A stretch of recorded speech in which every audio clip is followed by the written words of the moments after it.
Hello friends, today in this video I will show you how to check which application is using which port in your Windows 11.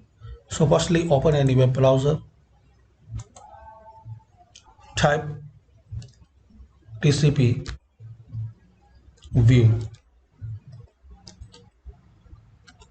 and enter.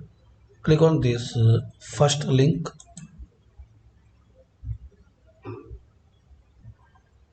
Now download this file. Now open this folder. It's a zip file.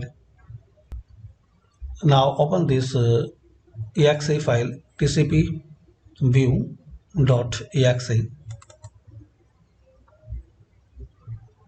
Click on agree.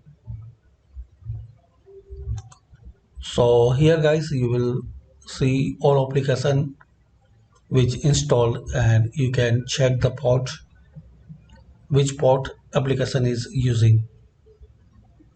So it's a quick and easy way guys to find out in your Windows 10 and Windows 11 which application is using which port.